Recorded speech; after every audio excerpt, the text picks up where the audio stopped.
Welcome to VT news లక్ష్యం సమాజహితం నా పేరు సోనియా బులెటిన్ల ముందుగా హెడ్లైన్స్ విజయనగరం జిల్లాలో రౌడీ షీటర్ దురాగతం విహారయాత్రకు వెళ్లిన బాలికలపై లైంగిక దాడి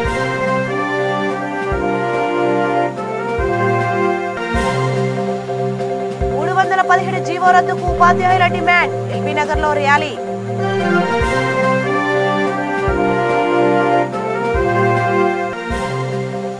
భువనగిరిలో కొనసాగుతున్న రహదారి పనులు పరిశీలించిన ఎమ్మెల్యే పైళ్ల శేఖర్ రెడ్డి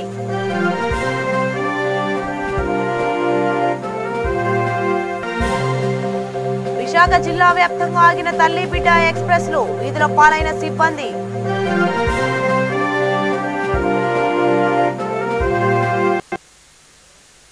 వివరాల్లోకి వెళ్తే నూతన సంవత్సర శుభవేళ స్నేహితులతో కలిసి సరదాగా విహారయాత్రకు వెళ్లిన బాలికలపై ఓ రౌడీ షీటర్ కన్నేశాడు. పోలీసులంటూ బెదిరించి 2 బాలికలపై లైంగిక దాడి యత్నించాడు. ఈ ఘటన కురుపాలెం చోటు చేసుకుంది. గిరిజన సంక్షేమ బాలికల వసతి గృహంలో చదువుకుంటున్న 2 విద్యార్థినులు తమ స్నేహితులతో కలిసి జియమ్మ వలస మండలంలోని వట్టిగడ రిజర్వాయర్ను చూసేందుకు వెళ్లారు. తిరిగి కాలినడకన వసతి గృహానికి పయనమయ్యారు. సాయంత్రం సమయంలో చినమేరంగికి చెందిన వెలగాడ రాంబాబు అనే వ్యక్తి విద్యార్థులతో పాటు స్నేహితులను అడ్డగించాడు. పోలీసులంటూ బెదిరించాడు. చెప్పినట్లు వినకపోతే ఫోటోలు సోషల్ మీడియాలో పెడతానంటూ బెదిరించాడు. 2 విద్యార్థులను దూరంగా పంపించేసి బాలికలను సమీపంలోని పామాయిల్ తోటకు తీసుకెళ్లాడు. ఒకరి తర్వాత ఒకరిపై లైంగిక దాడికి యత్నించాడు. ఘటన అనంతరం కన్నీరు మున్నూరు పెట్టుకుంటూ వసతి గృహానికి చేరుకున్న విద్యార్థులు విషయాన్ని సంబంధిత అధికారికి తెలియజేశారు.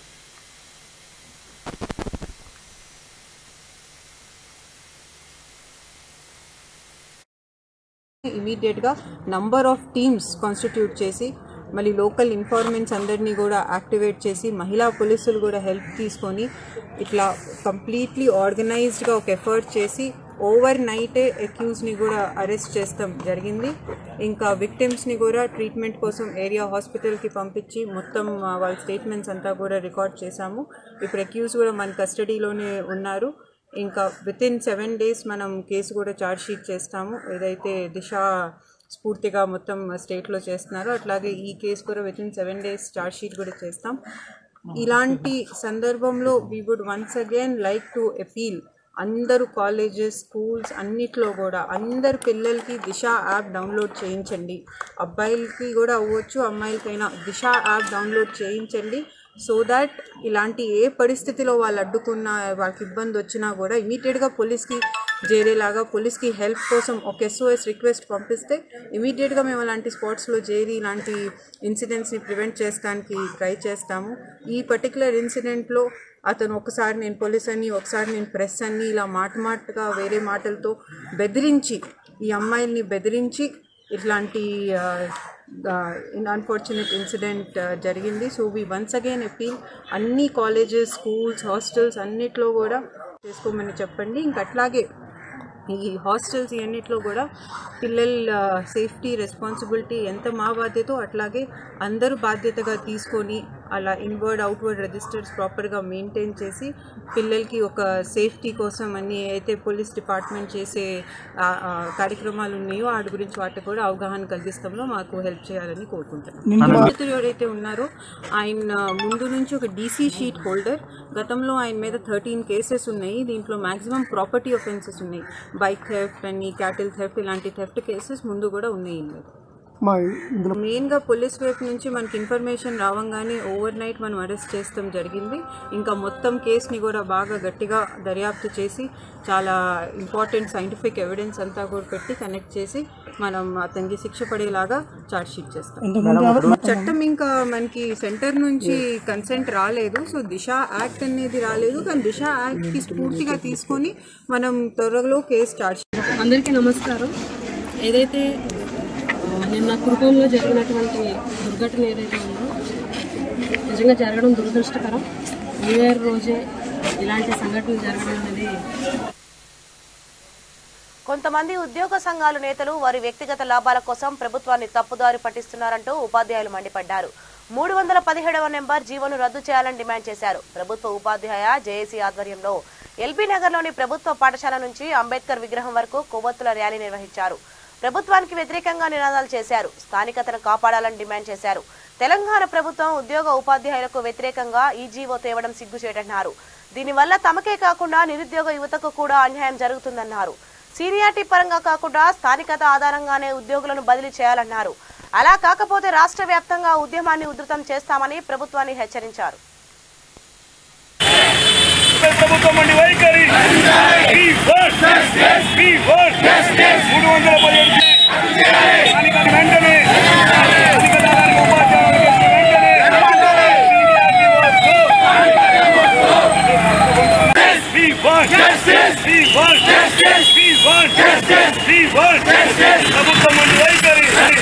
కొత్తగా ఏర్పడినటువంటి 33 జిల్లాలకు ఉద్యోగులు ఉపాధ్యాయుల యొక్క విభజన జరగాల్సి ఉంది. ప్రెసిడెన్షియల్ ఆర్డర్ 2018 విడుదల చేయడం జరిగింది. జీవో 317 అనేది గవర్నమెంట్ తీసుకురావడం జరిగింది. ఉమ్మడి జిల్లా మొత్తాన్ని ప్రాతిపదికగా తీసుకుంటున్నారు. ఇది పూర్తిగా ప్రెసిడెన్షియల్ ఆర్డర్కి విరుద్ధం. ఏ కొత్త జిల్లా అయినా అదొక జిల్లాగా పరిగణించాలి. దానిలో లోకల్ క్యాడర్ని అలొకేట్ చేసేటప్పుడు ఆ జిల్లాకు ఎవరైతే లోకల్ క్యాండిడేట్ అనే నిర్వచనం కూడా ఇవ్వడం జరిగింది. ఎవరైతే అక్కడ ఎడ్యుకేషన్ పొందారో వారే లోకల్ క్యాడర్. స్థానికులతోనే ఆ జిల్లా యొక్క ఉద్యోగాలు నింపాలి. 95%, 5% నాన్ లోకల్కి ఇవ్వచ్చు అనేది ప్రెసిడెన్షియల్ ఆర్డర్ క్లియర్గా చెప్తుంది. ఎస్ట్వైల్ డిస్టిక్ నుంచి ఎవరైనా కూడా ఈ కొత్త జిల్లాకు రావచ్చు అనేటువంటి నిబంధన కల్పించడం వల్ల ఈ జిల్లాకు చెందినటువంటి స్థానికులము మేము పూర్తిగా నష్టపోతున్నాము. మామూలు ట్రాన్స్ఫర్లు కాదు, ఇది శాశ్వత ప్రాతిపదికన జరుగుతున్నటువంటి అలొకేషన్. ఇప్పుడు మేము మా జిల్లాని వదిలి వేరే జిల్లాకు బలవంతంగా నెట్టివేయబడుతుండడం వల్ల మేము మా జీవితంలో మళ్ళీ ఎప్పటికీ కూడా మా జిల్లాకు రాలేని పరిస్థితి ఏర్పడింది. ఇటువంటి పరిస్థితిలో మేము మా ఇల్లు, పొలము, మా అమ్మ నాయనని, మా పిల్లల్ని దూరంగా ఉండి ఎక్కడో మేము మా లోకల్ కానటువంటి జిల్లాకి మేము వెళ్ళి ఉద్యోగం చేయాల్సి వస్తుంది. స్వార్థపరులైనటువంటి కొంతమంది ఉద్యోగ సంఘాలు, ముఖ్యంగా ఎన్జిఓ, టీఎన్జిఓ, మా ఉపాధ్యాయ సంఘంలో కూడా పిఆర్టీయు ఈ గ్రౌండ్ లో ఉన్నటువంటి సమస్యను సీఎం గారి దృష్టికి తీసుకెళ్లిరో లేదో కూడా వీరు తెలియదు.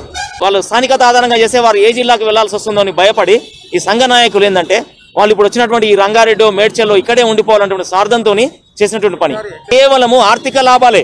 నిజానికి వారికి నేను మేడ్చల్కి సేవ చేయాలనేటువంటి దృక్పథం ఏమీ లేదు. ఇక్కడ అన్ఎంప్లాయ్మెంట్ ఇన్బ్యాలెన్స్ కూడా అవుతుంది.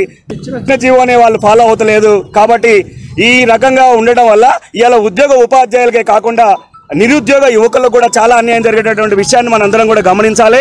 స్థానికత ఆధారంగా ఉద్యోగ ఉపాధ్యాయుల అలొకేషన్ కనుక జరగకపోతే ఈ ఉద్యమాన్ని చాలా ఉధృతం చేసి ఉద్యోగ ఉపాధ్యాయ కార్మికులతో పాటు అన్ఎంప్లాయ్మెంట్ని, రాజకీయ నాయకులను అందరినీ కూడా కలుపుకొని ఉద్యమాన్ని పెద్ద ఎత్తున చేసి 317 జీవో రద్దయ్యేంత వరకు కూడా మా ఉద్యమాన్ని ఆపమని చెప్పి ట్రైన్ వికారాబాద్ లో స్టార్ట్ కావాలి, ఒక ట్రైన్ ఇక్కడ సికింద్రాబాద్ లో స్టార్ట్. యాదాద్రి భువనగిరి జిల్లా భువనగిరి పట్టణంలో రహదారి వెడల్పు పనులు శరవేగంగా కొనసాగుతున్నాయి. ఎమ్మెల్యే పైళ్ల శేఖర్ రెడ్డి ఈ ప్రాంతాన్ని సందర్శించారు. వీలైనంత త్వరగా పనులు పూర్తి చేయాలని కోరారు. ఆయన వెంట టీఆర్ఎస్ నేతలు, కార్యకర్తలు ఉన్నారు.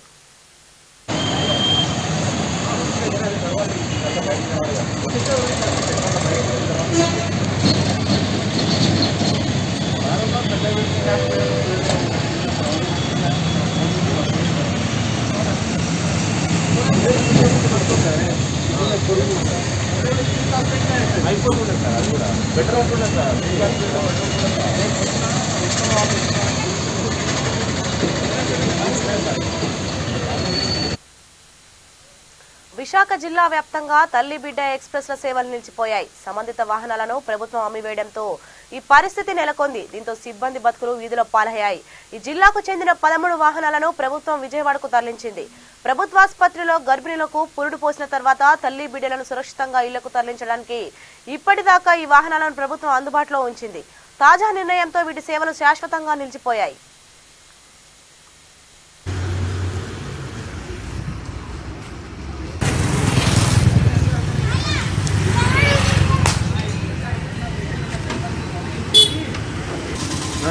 బట్టలు మూసి పట్టుకెళ్తారు అన్న, ధైర్యంగా ఎట్టుకెళ్తున్నారు. ఇంకేది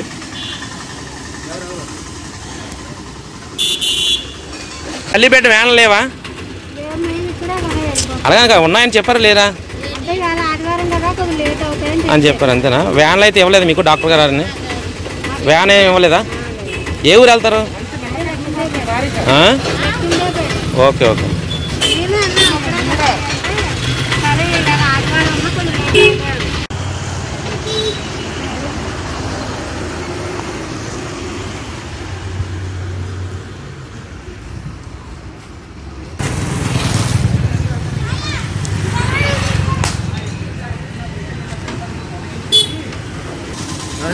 బట్టలు మూసి పట్టుకెళ్తారు.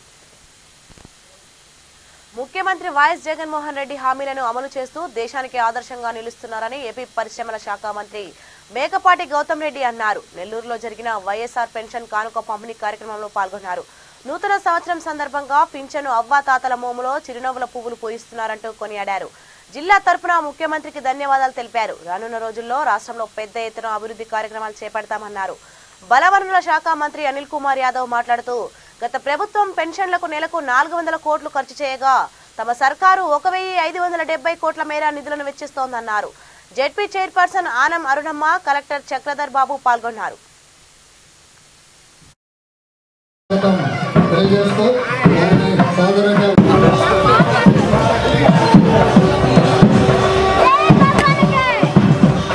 భాగంగా మన ముఖ్యమంత్రి గారు ఇచ్చిన హామీ మేరకు దశల వారీగా ఈ రకంగా ప్రతి చోట ప్రతి మండలంలో కూడా ఈ రకమైన భారం పడ్డా గానీ ముఖ్యమంత్రి విమర్శలు చేస్తా ఉన్నారు. అభివృద్ధి కార్యక్రమాల్ని కోర్టులకు పోయి ఆపేసేటటువంటి దుస్థితికి వెళ్ళిపోయినారు. ఈ రోజు ప్రతిపక్షాలు ఒక మాట విమర్శించి నియోజకవర్గాన్ని తప్పనిసరిగా కోట్ల రూపాయలతో సస్యశ్యామలంగా గౌరవనీయులు రాష్ట్ర మంత్రివర్గ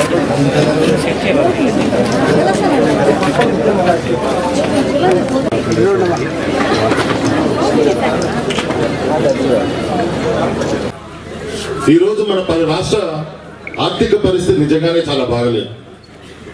ఎందుకు బాగలేదంటే మీ అందరికీ కూడా తెలుసు. ఈ కోవిడ్ మహమ్మారి ఈ మధ్య 2 సంవత్సరాలు మనం పీడించింది. ఎక్కడ కూడా మనకి రావాల్సిన ట్యాక్సులు కావచ్చు, నిధులు రావచ్చు, ఏవైనా సరే మనకి వ్యవస్థలు రావచ్చు, ఇవన్నీ కూడా మనకి చాలా వెనుకబడ్డాయి. కేవలం ఈ పెన్షన్ స్కీమే ప్రతి నెల మన రాష్ట్రానికి 1570 కోట్లు ఖర్చు అవుతుంది.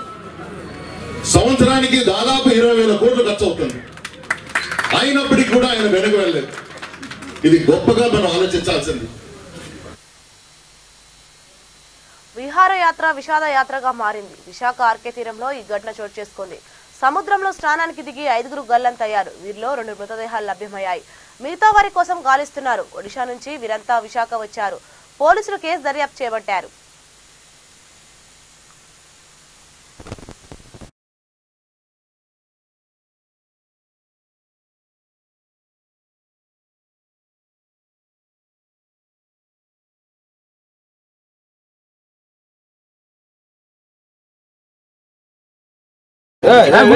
అవును మేడం, అవును ఎమర్జెన్సీ కొంచెం రమ్మని ఆల్రెడీ ఒక లోపల తెలీదు. ఒకసారి బయటికి పెట్టదు బయటికి పెట్టాను. Okay madam, okay madam. అరే రా మరి బయటికి పెట్టదు అట్లా అనుకుంది. ఏం కంగారు పడకు. అప్పులకి కాదు, ముందు అన్ని కాలుతాయి. యుద్ధానికి ఏం తక్కువ కాదు. రెండు కాళ్ళు పెట్టుకుని పంపేది బాగా వీడియో తీస్తున్నారా? వీడియో కూడా వస్తే బాగా అరే తమ్ముడు వెళ్ళిపోవచ్చు కదా. మీకు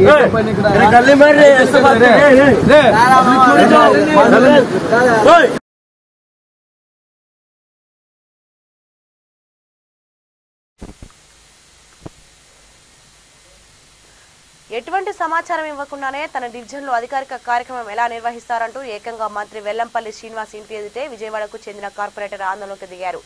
వన్ టౌన్లోని మంత్రి నివాసం వద్ద టీడీపీ కార్పొరేటర్ చంటితో పాటు ఆయన అనుచరులు బైఠాయించారు. లబ్ధిదారులకు పెన్షన్ పంపిణీని తాను లేకుండానే నిర్వహించారంటూ ఆగ్రహం వ్యక్తం చేశాడు. వైసీపీ నేతల తీరు ఏమాత్రం సమంజసంగా లేదని అన్నారు.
బోయిన్పల్లిలో టీఆర్ఎస్ బీజేపీ కార్యకర్తల మధ్య ఘర్షణ చోటు చేసుకుంది. ఇరు వర్గాలు బాహాబాహికి దిగాయి. తమ హయాంలో నిధులు మంజూరైతే బీజేపీ నాయకులు రోడ్లు ప్రారంభోత్సవ కార్యక్రమం ఎలా చేస్తారంటూ టీఆర్ఎస్ కార్యకర్తలు ఆగ్రహం వ్యక్తం చేశారు. వెంటనే శిలాఫలకాన్ని తొలగించాలని డిమాండ్ చేశారు. MLA Sayanna, cantonment CEO Ajit Reddy లేకుండా ఏ విధంగా ప్రారంభిస్తారంటూ నిలదీశారు. దీంతో టీఆర్ఎస్ బీజేపీ కార్యకర్తల మధ్య వాగ్వాదం జరిగింది. వెంటనే రంగంలోకి దిగిన పోలీసులు ఇరు వర్గాలను చెదరగొట్టారు.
ఎమ్మెల్యే గారితో మాట్లాడండి, ఎంపీతో మాట్లాడండి,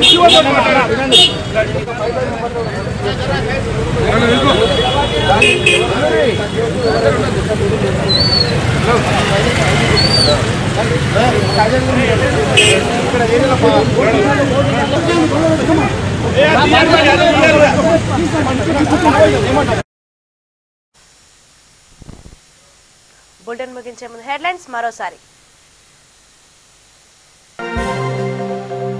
విజయనగరం జిల్లాలో రౌడీ షీటర్ దురాగతం. విహారయాత్రకు వెళ్లిన బాలికలపై లైంగిక దాడి.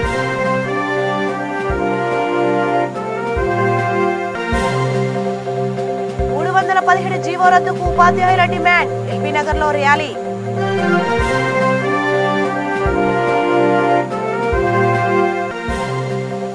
భువనగిరిలో కొనసాగుతున్న రహదారి పనులు పరిశీలించిన ఎమ్మెల్యే పైళ్ల శేఖర్ రెడ్డి.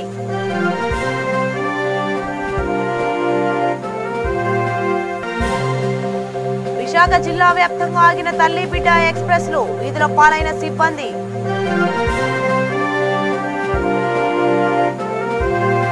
సో ఇవి ఇప్పటివరకు ఉన్న updates. For more updates keep watching VT news. లక్ష్యం సమాజ హితం.